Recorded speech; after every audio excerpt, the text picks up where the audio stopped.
In progress. Go ahead, Melanie, and take it away.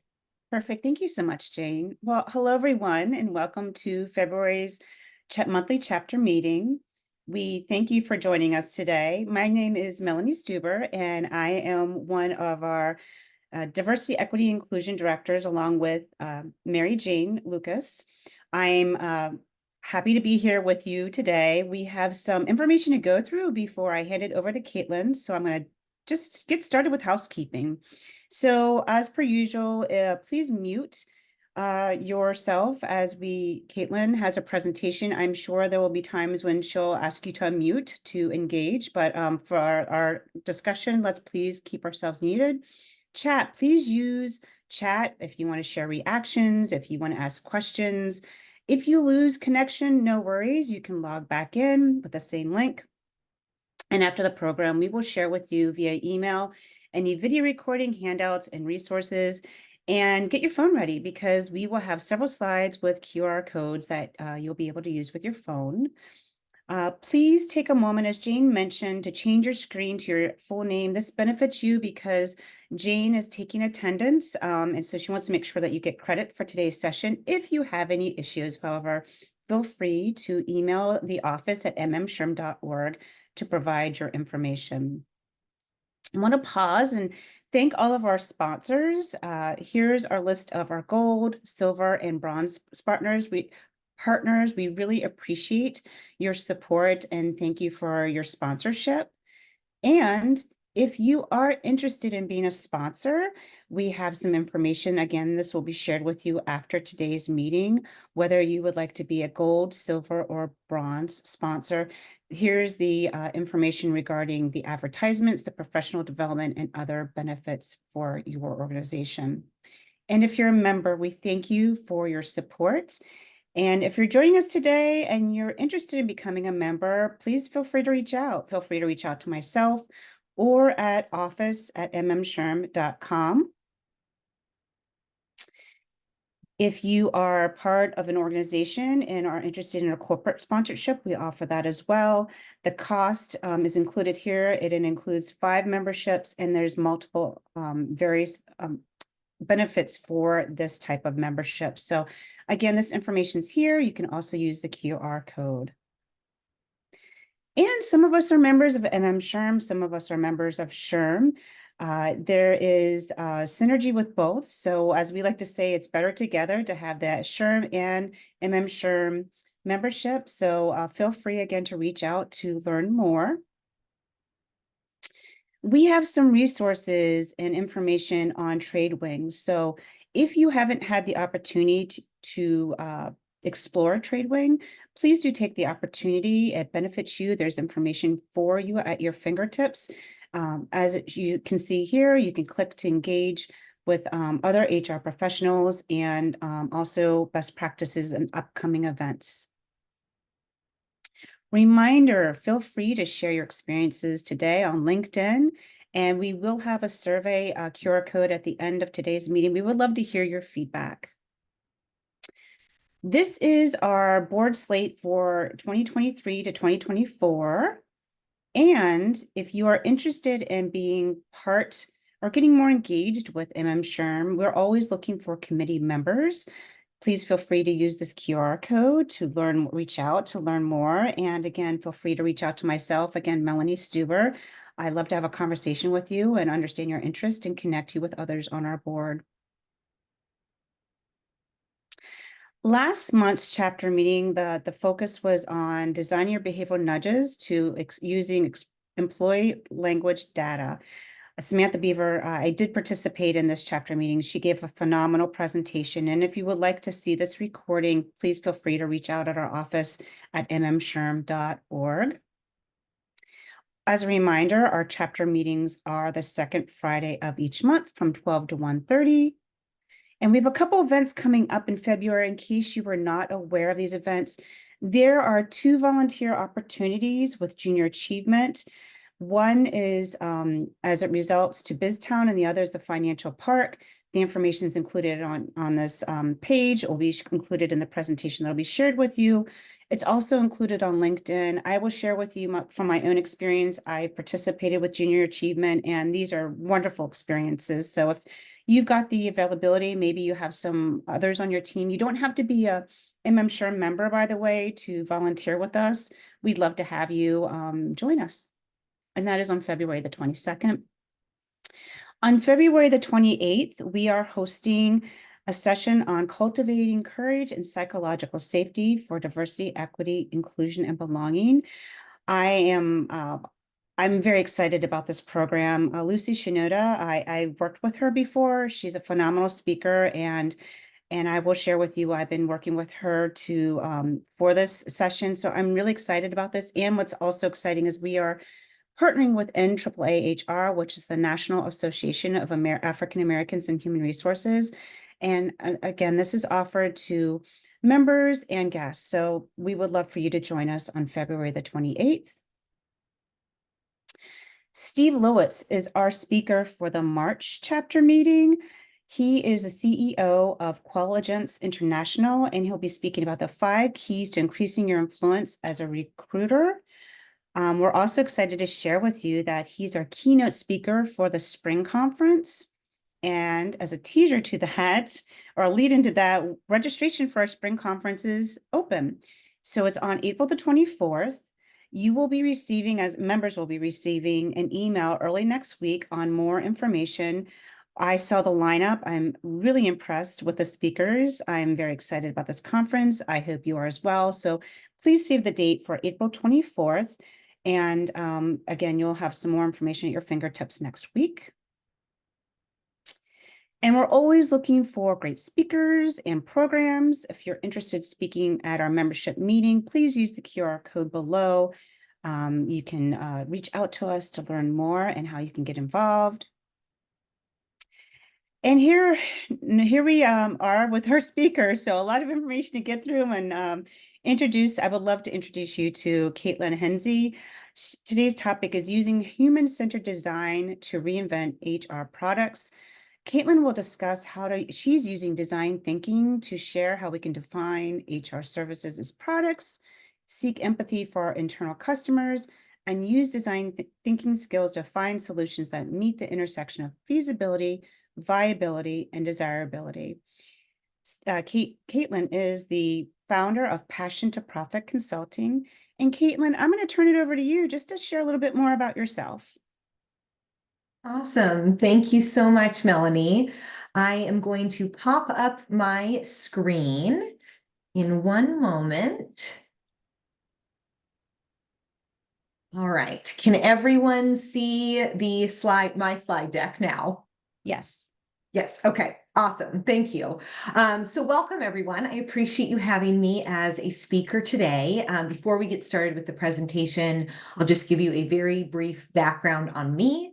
I started my career in human resources over a decade ago by going through a human resources rotation program that gave me a wide variety of experiences in the HR field, spent some time serving as an HR business partner and HR manager for a variety of manufacturing facilities, spent some time as an HR consultant for other small to mid-sized businesses before going back into larger corporations and specializing in change management, organizational effectiveness, succession planning, workforce planning, and eventually design thinking and people and culture strategy, which is where I am now. So I recently started my own consulting business called Passion to Profit Consulting. And with Passion to Profit Consulting, I really focus on helping teams turn their strategy into action.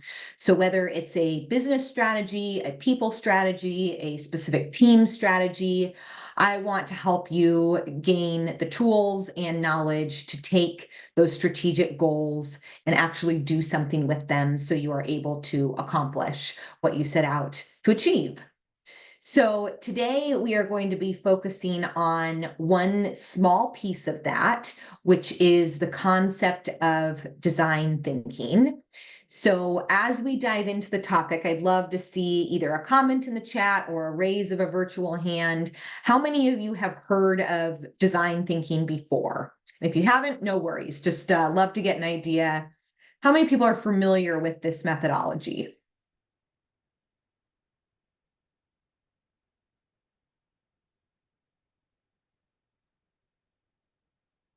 It doesn't look like a whole lot of us are. All right, well, good. This will be a new topic for everyone. So it sounds like we may have not heard about this before. So we will get started by just giving a brief intro on what design thinking is. So design thinking at its core is really a methodology to help us solve problems a little bit more creatively with keeping people at the center. And the reason I was originally attracted to design thinking is because of the human component. Having roots in HR, which we all do, we know how important people are in achieving business goals and objectives. And design thinking gives us a way to strategize and problem solve that really takes people into account. So design thinking is a lot of different things. First, it is a mindset.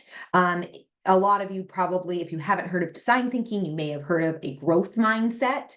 And this is just the ability to really consider the fact that our learning and skills and capabilities are not static. They're dynamic. We can evolve, we can grow, we can stretch into new ideas. And the way that we operate within a business also works the exact same way. Our processes, our programs, our practices, they do not have to stay the same forever. We want to continuously evolve them based on the needs and desires of our customers. We touched on the fact that it's human-centric. That really just means that we are making decisions about the changes we do, the changes that we make to our products or services, the way that we do business, based on the needs and desires of our customers.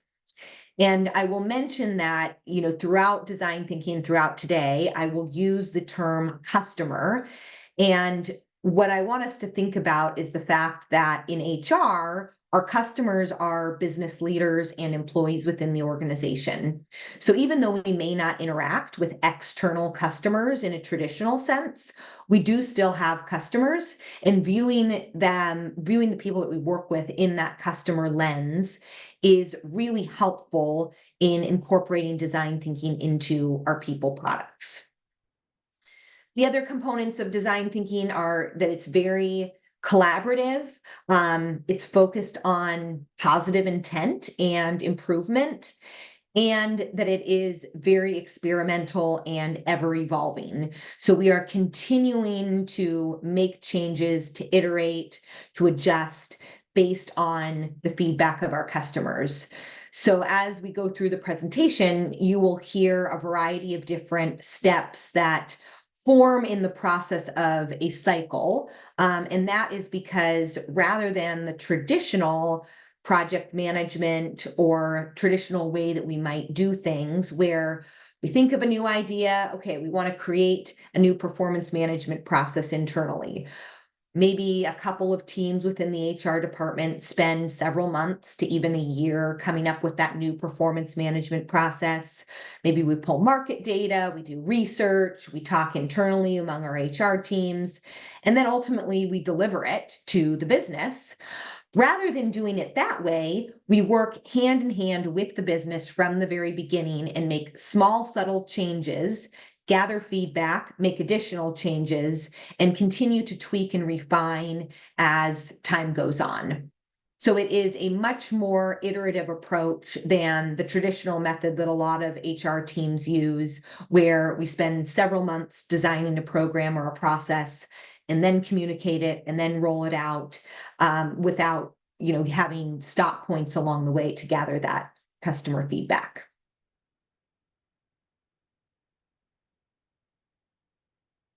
There are three basic elements of design thinking, and the premise of it is that we want to find the intersection between these three elements.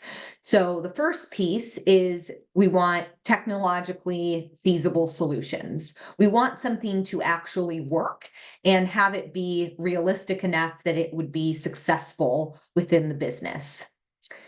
The second piece is the desirability from our customers. There is not really any point of rolling something out if it is not going to meet the needs of the people that we serve, which in our case, again, is the business leaders and employees that we work with. And then the third component is economically viable and sustainable. We do not want to roll something out or spend a lot of time or money on something that we aren't going to be able to sustain, either from a capacity standpoint within our HR team or from a monetary budgetary standpoint. So the sweet spot that we want to get to is something that intersects between the three of these. Design thinking allows us to go really deep into wild and crazy ideas that may not be feasible or may not be viable or may not even be desirable. And the reason we do that throughout the process is to help us get creative and innovative and really explore a variety of topics before we actually end up landing on something that does meet the intersection of the three of these. I want to pause here and just ask everyone a question that you're welcome to come off mute or type in the chat. What is an example that someone has maybe observed or implemented themselves of an HR program or process that maybe was missing one of these three components? And how did that affect the rollout?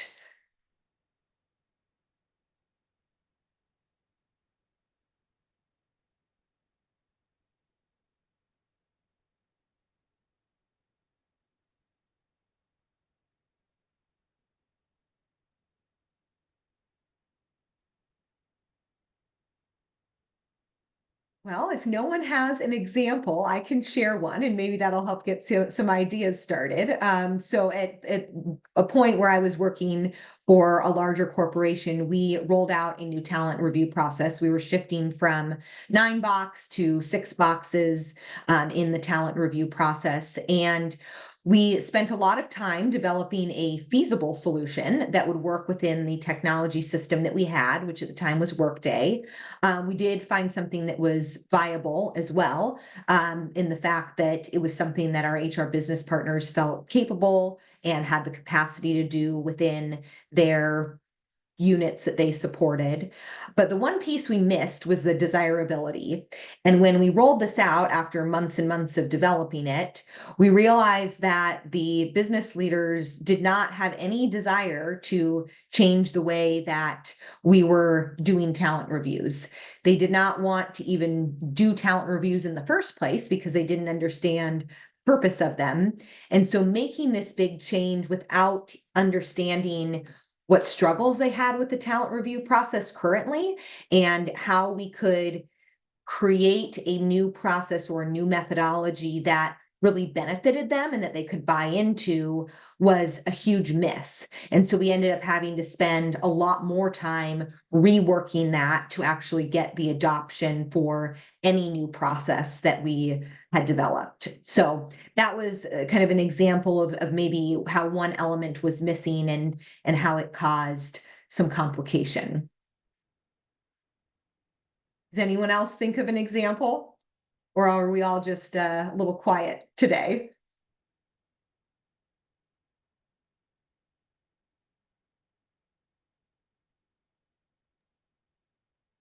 Liz added in the chat that they Okay. implemented a new video interviewing platform, that it was technologically feasible, but candidates didn't like it. The lack of responses didn't meet the hiring manager customer's need.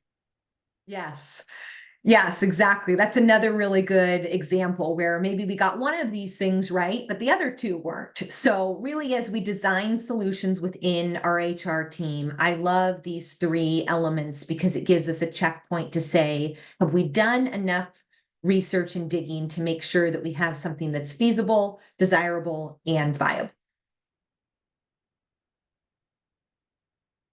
One of the biggest elements of design thinking that I've touched on slightly, but we'll go a little deeper here, is the co-creation element. So in design thinking, we actually bring the customer into the development process. So throughout my career, over many years, I spent time developing new people programs or processes, or creating new value statements, writing new definitions of competencies, whatever realm I was in within the HR field. And then once it was finalized, I'd roll it out to the business. Where in design thinking, it really encourages us to bring business leaders and employees into the brainstorming process. So we're designing something with people rather than for them. Now, this increases the time that you spend up front because you're hosting focus groups, collaboration meetings, whiteboarding sessions, any of those above type of meetings to actually do brainstorming with the business. You may be having one-on-one interviews, a variety of different tactics. And that does take a little bit more time in the beginning stages. However, I have seen multiple times now how much more seamlessly the implementation goes and how much easier the change management is when you're rolling out a new solution to the business when you do dedicate that time up front. It's a little bit difficult of a transition, I will admit. When I first started doing this thank you for the thumbs up, Philip. When I first started doing this when I was at American Family Insurance, the business leaders and employees did feel a bit confused. They're like, wait, why are you asking my opinion on what competencies we should have for leadership roles? Or why are you bringing me into a session to design a emerging leader development program? But they actually found that it was really fun, and they really valued and appreciated having the ability to listen to their ideas up front. The other piece with the co-creation is that we really focus on creating an MVP, which is a minimum viable product, and pushing that out to the business to test before we spend a lot of time and energy or even money developing something. So in the chat, when someone had shared that we developed a new applicant tracking system and we realized that candidates and hiring managers didn't like it, well, I'm guessing there was probably a decent amount of time and even money spent on creating that, only to find out that people didn't like it. And then we have to kind of reverse back and say, do we choose a different system? Do we need to add on components to this system? So you really focus on creating something that has no cost increase and that can be developed in ideally under an hour to push out to employees to test then before we refine. I've seen some really creative ideas on this. One example I'll share is when I was at my last corporate role at Trimble, I was responsible for leading the new hire orientation revamp. We wanted to revamp our new hire orientation process. And part of that was a component of some automated paper, instead of paper filling out, some automated technology to fill out, basic information in Workday. And so instead of spending time and having our HRIS team make all these changes in Workday, we ended up creating a bunch of different slides on like how we would map out the process and how it might look in Workday. And then we observed random employees clicking through that. And what we watched for is it intuitive of where to click?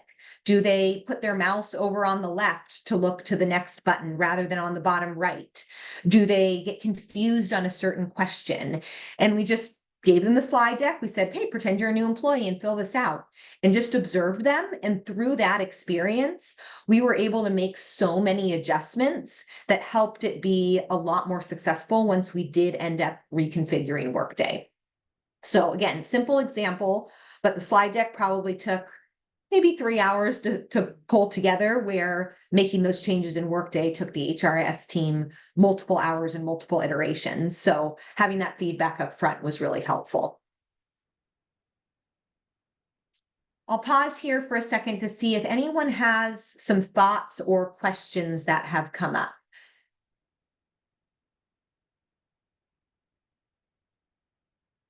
And if there's anything in the chat, I can't see the chat as well. So please, tell me, Jane, if there's a question in the chat. Yep, the chat is clear. Yep. Okay. All right, well, I will keep going, but please feel free to interrupt or add if you do have any thoughts. So I will introduce 5 stages of the product life cycle that we can use within HR. And each of these stages we'll dive into in a little bit more detail. And these stages are envision, discover, ideate, implement, and evolve. And the reason it's depicted in a circular motion here is because we don't go through the process linearly. We started in vision and we go to discover, and we might go to ideate, and then we might go back to discover, and then we might go back to ideate and then to implement. And then once we get to the involve step, we kind of go back around the circle again, time and time again, until we are able to potentially decide to sunset a product if it's not useful anymore.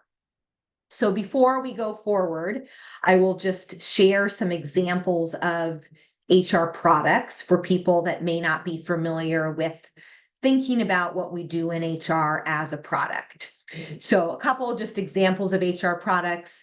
Engagement survey could be a product, performance management process, the Workday system, new hire onboarding, talent reviews, any leadership development program. Any of those are great examples of products. Could also have, employee relations or the handbook or harassment and investigation processes. Any of those pieces could also be viewed as products. So really anything that we do in HR could be considered some sort of product. So think process, project, policy, any of those P words that you typically experience in your day-to-day.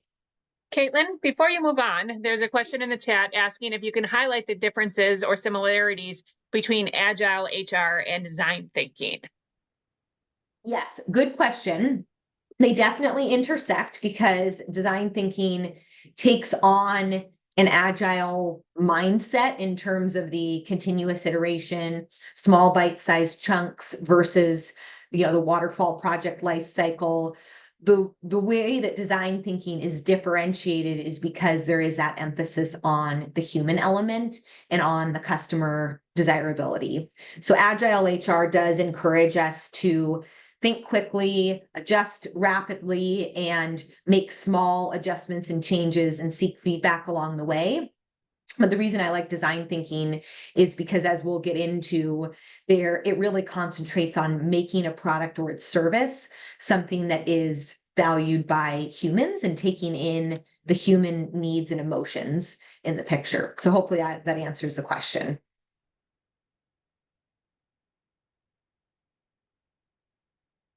The first stage in the life cycle is envision. So envision is where you're identifying a business challenge that you are trying to solve. A lot of times we skip this and we jump right to the solution. Oh, engagement survey scores are low. We need to create a new leader assimilation program. But starting with the envision statement and getting really clear on the challenge helps create alignment between the people that are part of the work team on what is at the root cause of what we're trying to do. Why is it important to the business? Why is this a challenge that we need to spend time and energy on?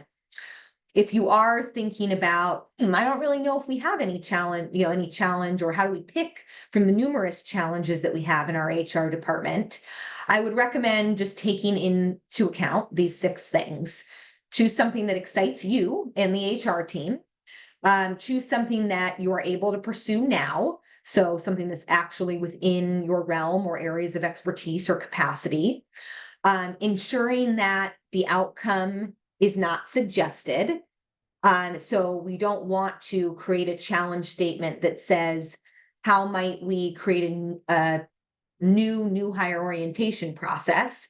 We would want to create a challenge statement that says, how might we foster a sense of engagement with new hires in our organization? So it doesn't actually suggest the solution in the challenge statement. I recommend focusing on how you can make small changes now that can unlock future capabilities. And then take some time to think about what is the impact that you want to make and what do your stakeholders or customers really value. So I work with teams to spend probably at least one 60-minute session getting really clear on our challenge statement. In typical design thinking methodology, they recommend the challenge statement start with how might we, and then ... And they have a variety of criteria to make sure that we're not suggesting something too broad that could be construed in a variety of different ways, but also not too narrow so that we are suggesting the solution within the challenge. So this is the envision stage. Does anyone have questions about this stage or have an example of how they've done the envision stage really well within their team?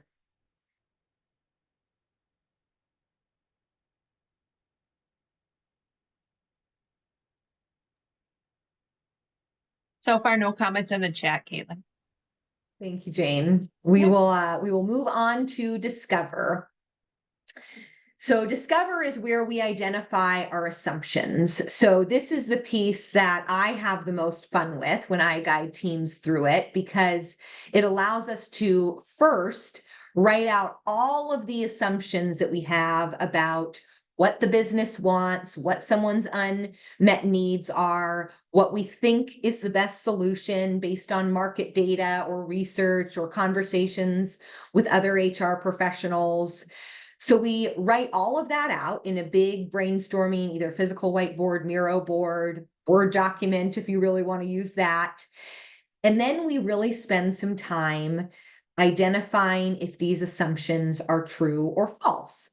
And the reason that we do that is because a lot of times we think we know the best solution, and sometimes we're right, and sometimes we might be half right, and sometimes we might be completely off the mark. So the reason we spend time in this discover stage is because we really want to make sure that what we think is going to lead us to meet to solve the challenge statement we identified in Envision. We want to make sure that we are targeting the best solutions. So once you identify all of the assumptions that you have, you want to dig into why these needs exist and determine what questions you might want to clarify with various stakeholders to make sure that you can determine whether your assumption is accurate or not. So this is the piece where you kind of set yourself up for success in engaging the customers. Has anyone ever done anything like this? Anything in the discover stage about identifying assumptions and figuring out what assumptions you need to test as you design a new HR program or process or policy?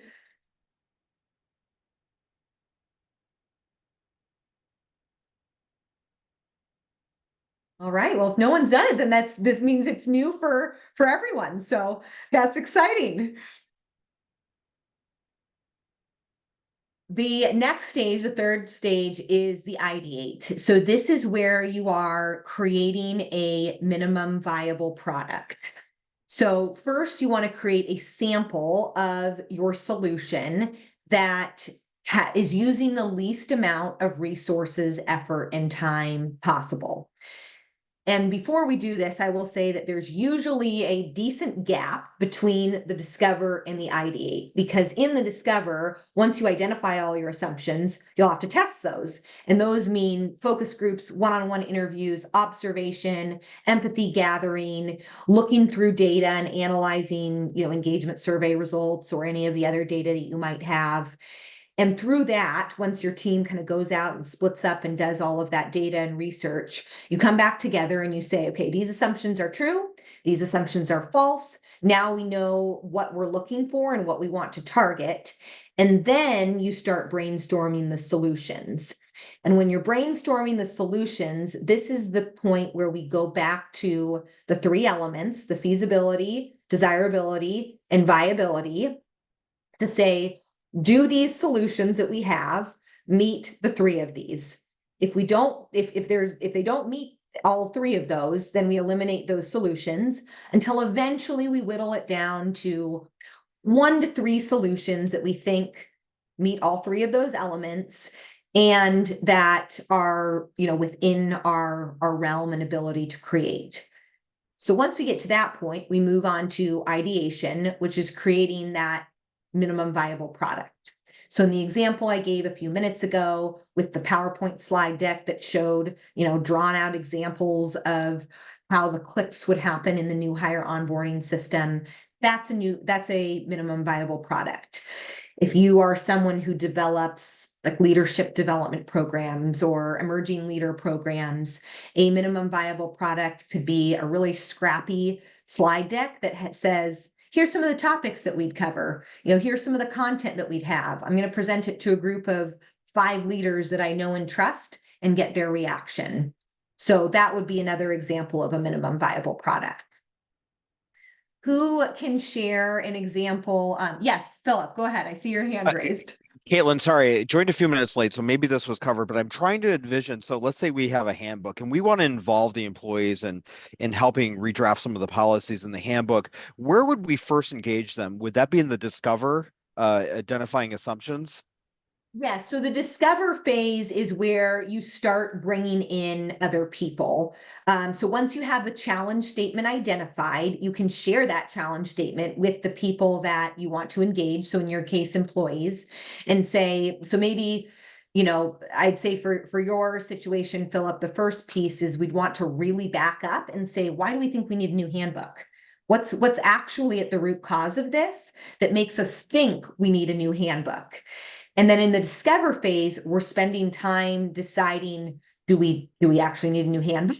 Is it just switching one policy? Is it putting our handbook in a more accessible way? Like before we actually go and write the new handbook, let's actually make sure that that's the solution that our employees want. So once we do that piece, that's where we involve them to say, oh, we really are thinking that we need a new handbook, or here's the challenge that the current handbook's causing. What do you think about it? What challenges do you have? What policies don't make sense? How is this not accessible? Once you gather all that information in the discover phase, then you can move to ideate, which would be maybe taking a couple of the, if in fact the handbook ends up being the solution you go with, then you take a couple of the policies and end up changing them, get reaction rather than changing the whole thing at once. Got it. Does So that we're help? engaging them. Yeah, it sure does. So we're engaging them at the identify or discover stage, and then again at the ideation stage. Yes. So the ideation stage, you engage people once you have that minimum viable product to get their reactions. So you basically say, here's what we developed. You were engaged when we, did the discovery. Based on what we heard from you, here's what we developed. Give us your reactions. Can be, of course, a little bit more specific than that in the questions you ask, but generally that's how it works. And then one last question, and I'll step back, is do you put some parameters out there saying like, look, we're seeking your input. We may, as an organization, need to make some decisions here, but we do highly value your input. We'll try to meet your needs best we can, but there are just some things that we're going to have to decide. Yes, sure. You can certainly put those parameters out. Design thinking does encourage people to basically share any wild and crazy ideas that they have. So usually when I'm facilitating a session is I say, here's a challenge statement, and we want to gather a variety of different ideas on solutions. And we also want to understand some of the pain points behind the challenge. How do you feel about this? What do you desire that you don't have?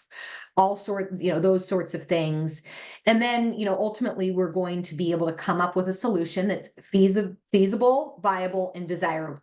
The feasible and desirable, or the feasible and viable pieces, are where the business needs come in. So by explaining that to employees, you can help them understand that the desirability is just one factor. So you may desire this, but then we have to consider it with feasibility and viability. And that usually helps people understand why we chose the end result. That's awesome. Super helpful. Thank you. Of course. Yes. Thank you for asking.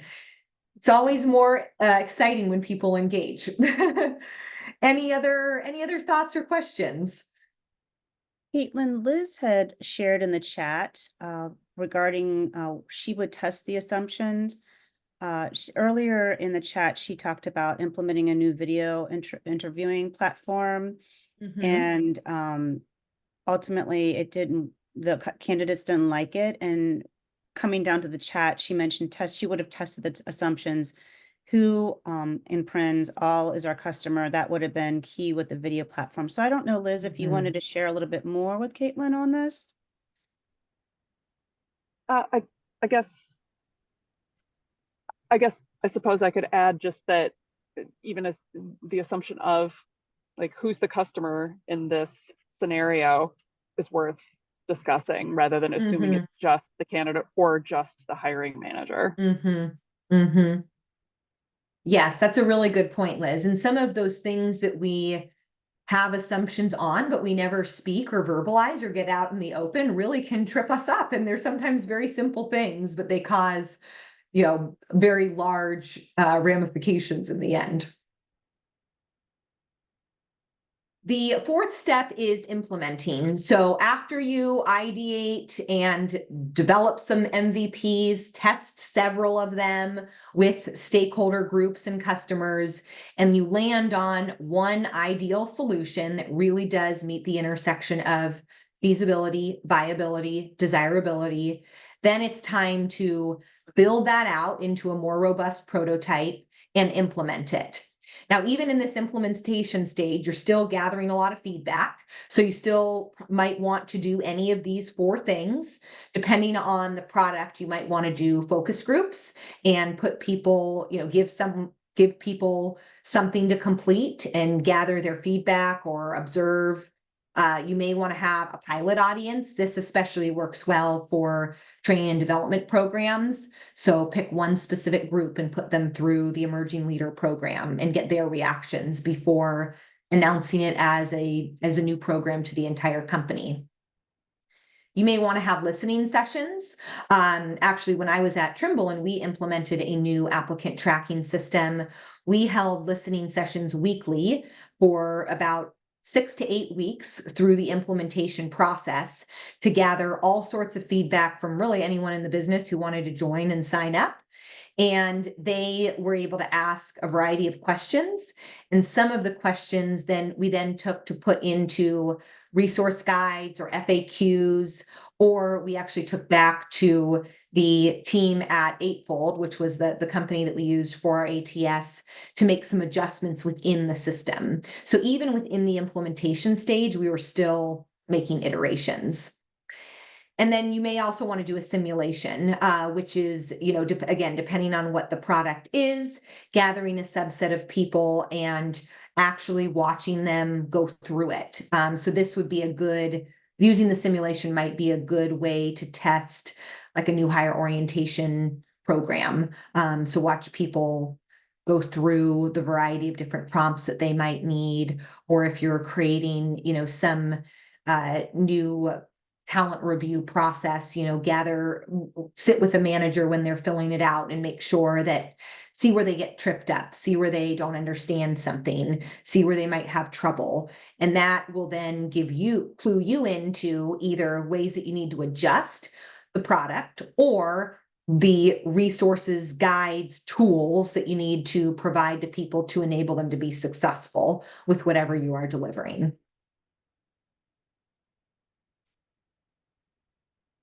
And then the last piece is the evolution, and the evolution never stops, which is why I think it's really fun. So after you implement something, we don't say like, yay, great job, we're done. We do stop to celebrate. I am a big fan of celebration. However, we're always gathering voice of customer feedback. So the way that we can do that is simply by saying, what are our customers saying? What do they think? What are they actually doing? And how might they be feeling? And if we gather this feedback throughout the course of the product evolution, then we're able to make slow and subtle iterations throughout the rest of the entirety.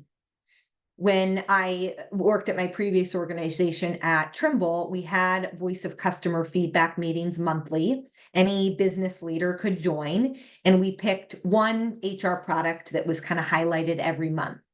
We had our product manager come or the product team. So for example, if the product was our LMS, our learning management system, we had the team that owned that show up. They talked a little bit about the product. The business leaders got to give all sorts of feedback on it. And then I met with the team that owned that afterwards and said, what did you hear that we want to take into account? What might we need to clarify because it's not something that we're going to change right now? And how are we going to take this information to make changes or adaptions to the product? And there's a whole other component of this that I won't go into today, but I do have plenty of information if anyone is interested in just the product life cycle and product categories of whether you might want to sunset a product, you may want to just maintain something at its base level with little effort until it eventually isn't needed anymore, or if it's a product that you decide you really want to put time and energy into. So that's a whole other component. Yes, Philip. Caitlin, just curious, my last company, we went from a culture of not seeking feedback from our employees on products and processes to a situation where we were asking them about everything, very similar to this design process. And I'm seeing here, discover, ideate, implement, evolve. We're constantly asking for feedback. How do you recommend, keeping feedback fatigue minimized, right? Because I feel it now, like every vendor I work with, they're asking for feedback all the time and it's exhausting. So how do we spread the load? Yes, it's a good question. My favorite tip for this is very nuanced, and it's really just to make the feedback very targeted and specific. So a lot of times when people ask for feedback, they show you something and say, who has feedback? Who has comments? And that can feel very overwhelming for people because they don't exactly know what to say. And it can feel very overwhelming for the group that's receiving the feedback because they may think, gosh, people are like sharing all of these different opinions and none of it is actually what is useful. So in my example with like our voice of customer meetings where we picked one specific product, we asked very deliberate questions. How does this portion work for you? Have you experienced this?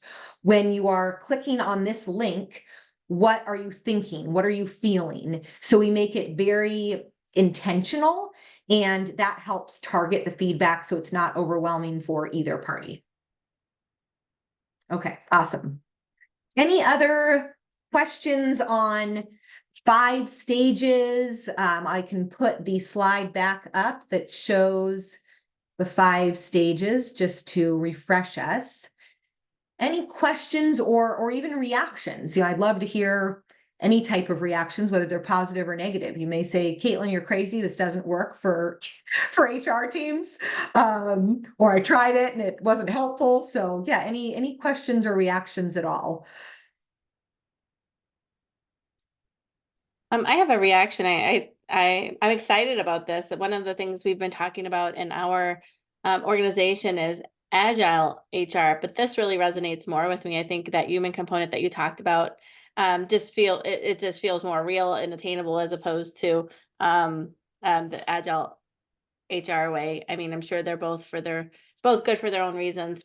I think one of the things we do good in our organization is seek feedback. However, we Mhm. seek feedback from the business partners, fellow HR partners. I don't feel like we do a good job of really engaging the employee in some of Mhm. the decisions we're making. So I love that about this, that you're really going to them to, see what they need and what they want and what will work or won't work. And I agree with the last speaker about the feedback fatigue, though. You ask people what they Yes. think, and then they assume that you've asked and they've told you, so now you're going to be able to do something about it. And so you can get a lot of Mhm. feedback, some good, some not, and then it's hard to. It can be challenging to discern what can you act on and what can't you. So.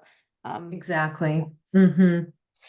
Yes, and the thing I like about design thinking is it is very specific in when and how you ask for people's feedback.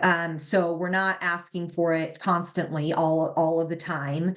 We're bringing them into the fold and asking for their feedback when we are in this discover phase. So, and then once we get to the rest of it, but we're not asking for feedback when we're not even thinking about touching something. We really need to identify our challenge statement first and then ask for feedback to test our assumptions. And then once we are thinking about like, okay, this is something we may want to revamp, then we're asking for feedback then as well. So for those of you that want to get started, I have a couple of tips on how you can begin using design thinking right now in very simple ways. So the first very simple change is just turning problems that you have into questions. So in going with our assumption piece in the discover portion, really, determine what is the root cause of something you're trying to solve, and go back to any interview skills you have, or just adopt, that curiosity to say, how can I continue to ask questions to people to actually understand what is at the root of this? The second piece is getting to know your customers, just understanding their basic needs and desires rather than just what they tell you. Spend time observing the business, identifying emotions, identifying what people think, how people act. There's a lot of power in watching and observing and gathering empathy that you don't necessarily get just by talking to someone and hearing their answers. The third piece is I'd encourage all of you to start building scrappy prototypes. If you are like me, I call myself a recovering perfectionist. And I used to be the type of person that did not want to show anyone anything until I thought it was perfect. So I'd spend lots of time developing a slide deck, and then I'd get all sorts of feedback from people. And when maybe the feedback wasn't so great and I had to make a lot of changes, I felt so disheartened. So I'd spent hours upon hours developing this slide deck to have it torn apart. So now that I've changed to just building scrappy prototypes, if it is something that gets totally thrown out, I'm like, oh, okay, great, just spent like 30 minutes on that, no big deal. So I would encourage us to try to do that and get reactions as early as possible. And then use research as much as you can. A lot of times we have a decent amount of data internally, either through other people or through survey data or analytics or anything that you have within your organization. And that's always the place that I advise people to start before you even begin engaging customers and asking them a bunch of questions, because we want to use their time wisely. To Philip's point with feedback fatigue, if we can find the answers to the questions we're seeking within data, then it allows us to narrow down the questions that we actually want to ask people live. So I always recommend starting with any internal or external data that you have.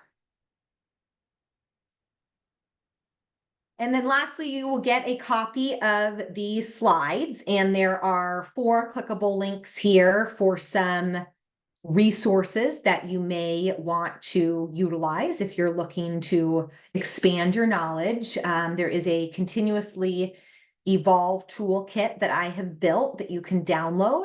It does have a variety of different tools in there, but one of them is a little bit more in-depth process of getting started with design thinking. There is a 15-minute retrospective template as well. I love the concept of a retrospective to use to gather some data on how an implementation went for a new product. And then IDEO University is the institution that I got my advanced design thinking and change leadership certifications through. They have a podcast that is free for listeners. They also have a blog too, but I love their podcast and listen to it when I'm walking or driving or things like that. So they have some great episodes. And then there is a free intro to design thinking course that I actually took this free course. It's through Acumen. I took that before I invested time in the IDEO course. So if you're interested in doing it, it is a little bit more lengthy than like listening to a podcast. You kind of got to commit like 7 weeks, but since it's free and no one's grading you, if you start it and don't finish it, no big deal. So that's available for you as well.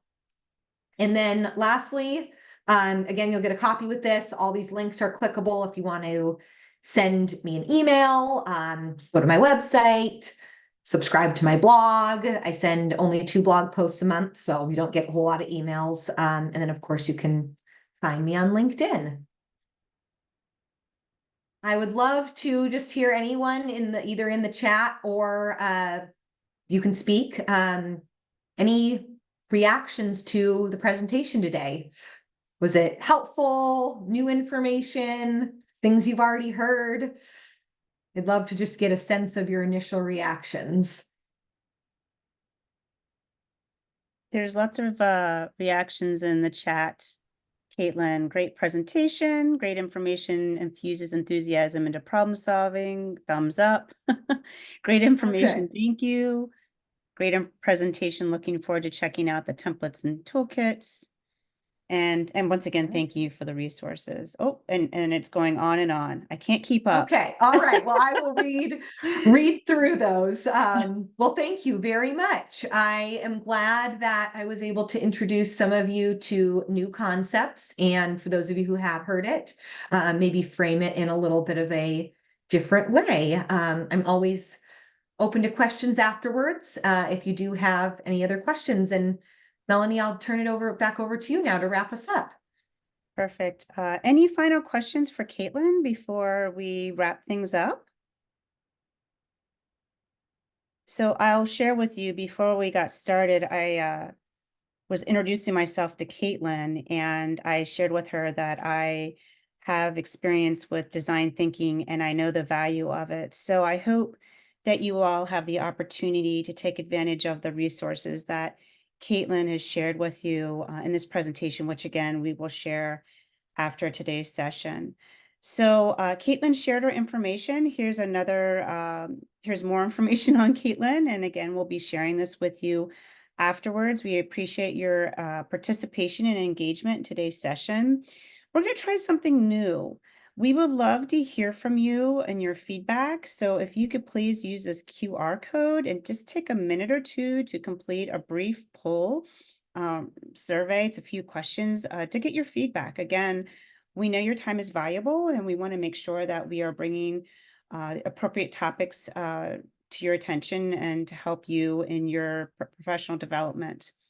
Again, after this meeting, you'll receive a link to the video and the handouts. And with that, I'm just going to do one more round of, are there any questions for Caitlin before we finalize today's session?